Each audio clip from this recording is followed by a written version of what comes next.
Dear fellow unbelievers, nothing would have kept me from joining you, except the loss of my voice, at least my speaking voice, which in turn is due to a long argument I am currently having with the specter of death. Nobody ever wins this argument, though there are some solid points to be made while the discussion goes on. I have found, as the enemy becomes more familiar, that all the special pleading for salvation, redemption, and supernatural deliverance appears even more hollow and artificial to me than it did before. I hope to help defend and pass on the lessons of this for many years to come. But for now I have found my trust better placed in two things: the skill and principle of advanced medical science, and the comradeship of innumerable friends and family, all of them immune to the false consolations of religion. It is these forces, among others, which will speed the day when humanity emancipates itself from the mind-forged manacles of servility and superstition. It is our innate solidarity, and not some despotism of the sky, which is the source of our morality and our sense of decency. That essential sense of decency is outraged every day. Our theocratic enemy is in plain view, protean in form. It extends from the overt menace of nuclear-armed mullahs to the insidious campaigns to have stultifying pseudoscience taught in American schools.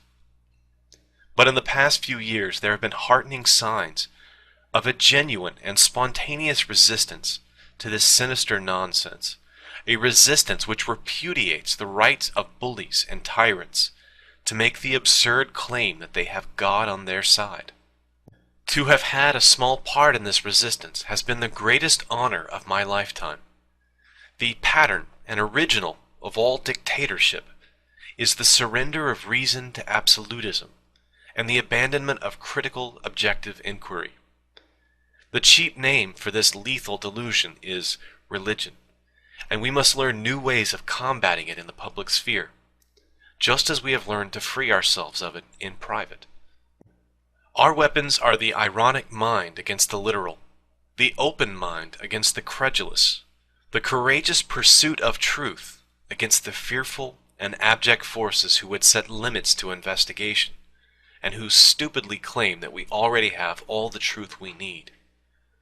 Perhaps above all, we affirm life over the cults of death and human sacrifice, and are afraid not of inevitable death, but rather of a human life that is cramped and distorted by the pathetic need to offer mindless adulation, or the dismal belief that the laws of nature respond to wailings and incantations.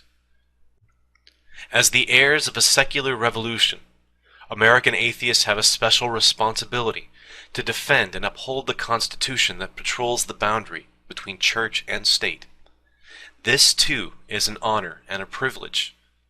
Believe me when I say that I am present with you, if not corporeally, and only metaphorically in spirit, resolved to build up Mr. Jefferson's wall of separation, and don't keep the faith.